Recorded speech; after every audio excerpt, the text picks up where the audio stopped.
Ladies and gentlemen, we are going to get our speeches on the way. I would like to introduce you to the best man. Please give a warm welcome to Brian. Hi, how are you all doing? Hope everybody's having a lovely day. It's been a beautiful day. We're blessed with the weather, thank God. What a venue that we have here, it's amazing. It's not my time to do the best man speech just yet, so I'm going to, first of all, before we'll kick things off with Harry. Are you there, Harry? Yeah. Louise's father would like to say a few words before we do anything else.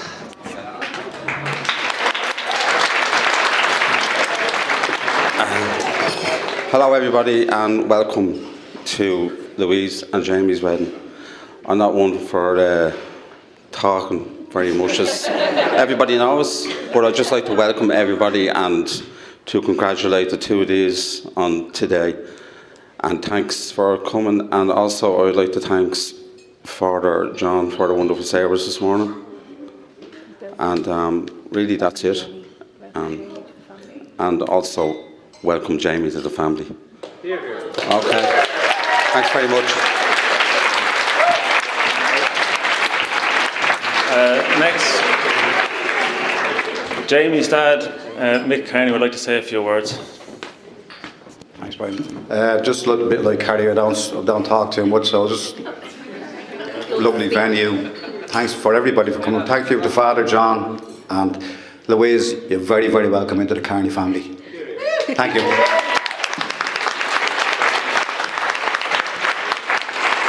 We'll hear from the man himself next. That's Jamie, the groom. Thank you very much.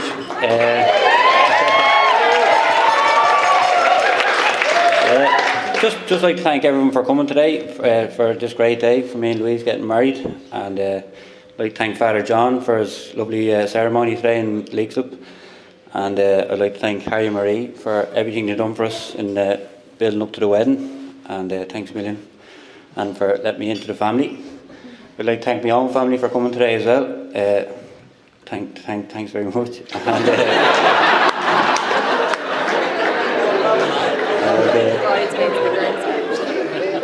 I'd like to thank my groomsmen. They've done a fantastic job looking after me for the last couple of weeks, sorting me out for the wedding. And all the bridesmaids look absolutely lovely, and thanks to them as well. And then last but my bride Louise, who I love so much, and I can't wait to spend the rest of my life with you. And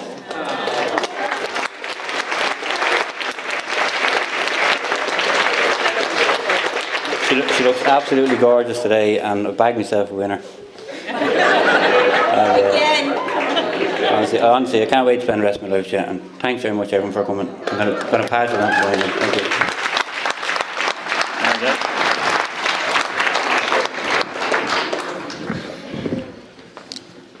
Okay, I'll just take out my notes here because I know I'll forget. I was going to try and ring it, but it's not happening. I'll do what I know.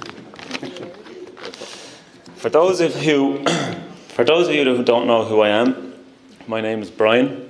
I'm a young, very successful, very talented individual. Jamie's actually looked up to me his whole life, and I've been such a role model to him. For those of you who do know me, my name is Brian, I'm 28, single man, and I live at home with my parents. If Jamie was looking up to me, I'd tell you he would not be where he is today. As much of an honour as this is to be the best man, I'm actually a bit pissed off about it. I found out I wasn't the first choice for the job. This fella, Martin, was the first in line, but Jamie said he was so bad at speaking at his own wedding, there was no way he could have him making a tit out of himself again.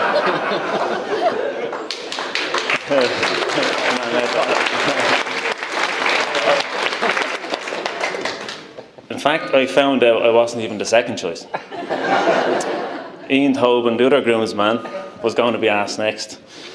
But then Jamie said there's no way he could ask him, because he remembered Ian might not want to do it. The last time Ian was standing up and speaking in front of people, he got 40 hours community service.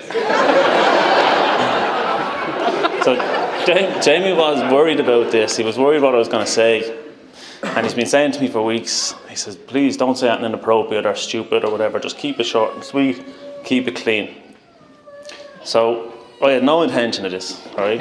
Absolutely not. But then he was smart. Jamie's cute. He invited my parents along, right? And for a man who does not have many smart ideas, that was one of them. So I'm gonna have to keep this clean.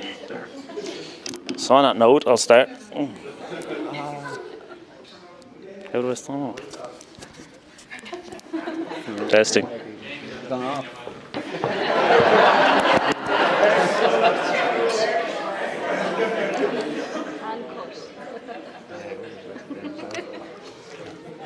Oh.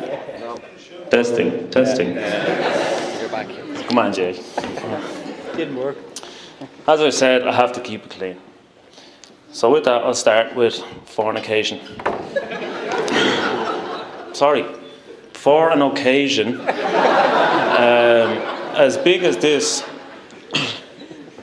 there's a lot of pressure on it, and you can probably see I'm a bit nervous. And I don't want to forget the most important thing to do, which is compliment the bride. Louise, you look absolutely amazing today. I think so many people have said it.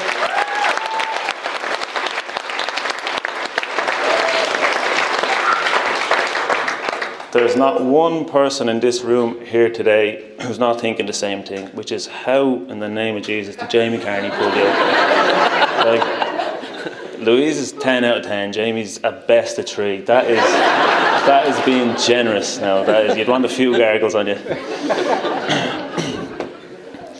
I'd also like to thank the bridesmaids, Claire, Megan, Tracy, Molly and April also. You did a great job today and you look beautiful also, so well done.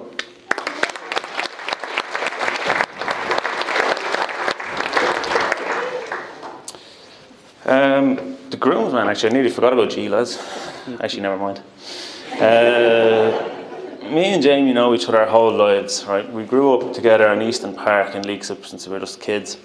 I've got up to all the usual stuff that young lads do. We played football together, we built bonfires at Halloween, cycled our bikes together, we threw eggs at the neighbours' gaffs many a time. We were cheeky little shitheads, actually. Jamie in particular, though, was a cheeky little shithead, right? And I could go on all night telling you about this, so I really have a lot of stories, but I'm going to try and keep this short as I possibly can. So, when I was about 13, my family, we moved out to Kilcock, and my brother had a scrambler motorbike at the time, and we used to drive this motorbike up and down the canal. And there was a lovely house, maybe, I don't know, we'll say about a kilometre up on this spin. And it was a real lovely setting, nice, peaceful, quiet place. This woman lived in the house. And we used to be tearing up the canal, and as soon as we get to this house, we'd slow right down out of respect and not to, be making lots of noise and disturbing the poor woman. And then as soon as we get by, we'd shoot on again. So Jamie came out one time, and I taught him how to ride the motorbike. And I said to him, the most important thing is when you get up towards the woman's house, make sure you slow down. And you don't want to disturb her. And Jamie, being a cheeky little fella, goes, why would I do that? And didn't give a shite, right? So, excuse my language. So he does tear it, and if Anthony go faster by your one's house, right, mill it by, back again, back past the house, up again, past the house. And then next time he was coming back, the woman was standing out waiting for him with her hand out, and she stopped him.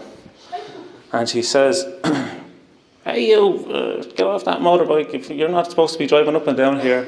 So the next time you come by my house, I will take that motorbike off you.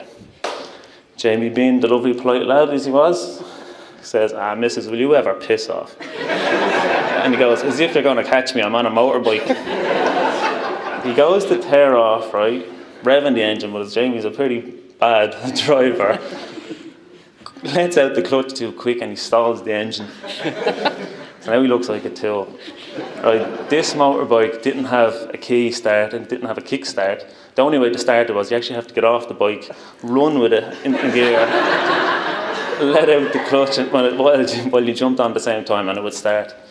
But he didn't know how to do this, so instead, in his shame, had to just get off the bike and push it a kilometre down the road.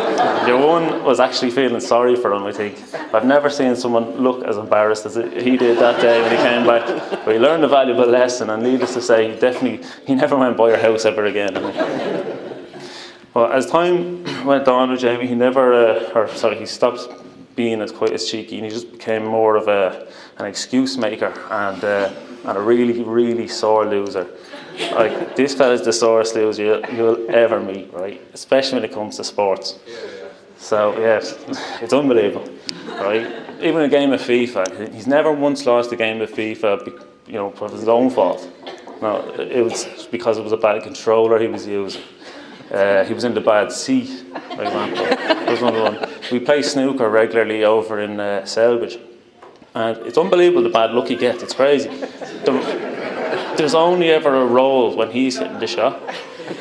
Sometimes there's a draft that comes in and that puts him off altogether.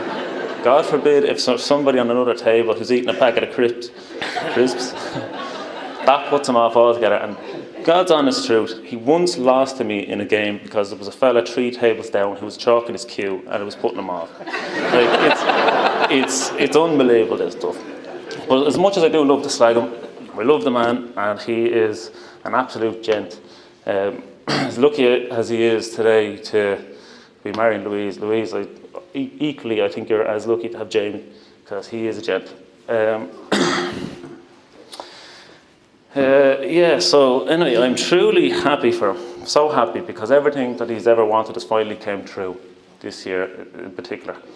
He's always, for as long as I remember, he's talked about that one special person who would change his life, and that one special day that he would never forget.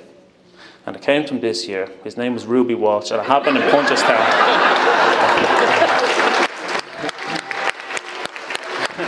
had to get that in. Sorry,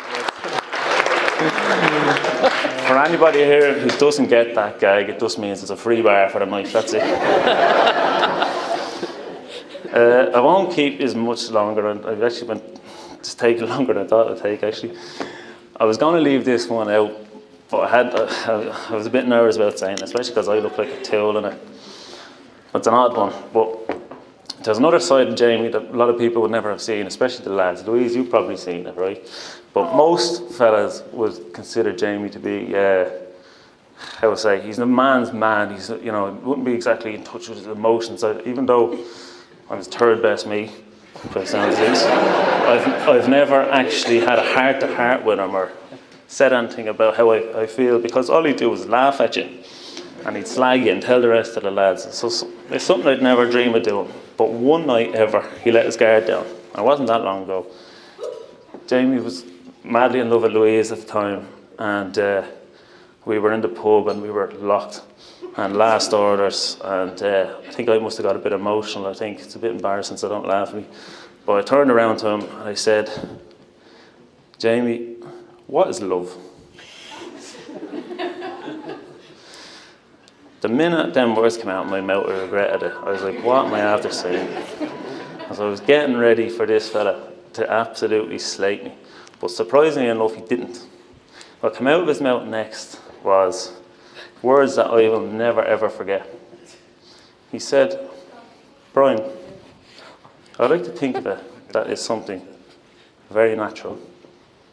It's something that is very organic.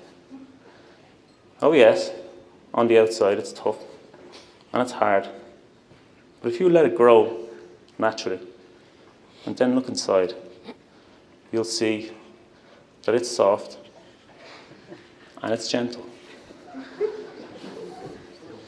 I said, Jamie, that is the most beautiful thing I've ever heard. I was like, do you really believe that that's what love is? And he said, love. Sorry, I thought you said a melon. So, basically, the moral of the story is don't ever go to Jamie and try and have a heart-to-heart. We're going to just finish up with this. I remember Jamie was maybe a month tops going out with Louise, and I picked him up in the car one day. I think we were over on our way over to Selbridge to give him another beating, right? And I said to myself, what's this new girl like that you're going out with? And he goes, this is the girl I'm going to marry. And that was about a month into the relationship, and he was true to his word. So, on that note, I'd like everybody to please stand up and raise a glass.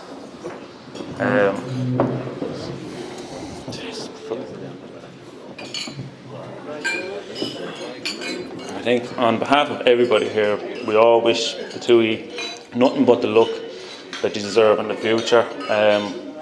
Hopefully everything is great and what you wish for in your marriage, and hope everybody has a great night. So to Louise and Jamie. Remember that joke, pal? I did, but don't forget that. Thanks a million, everybody.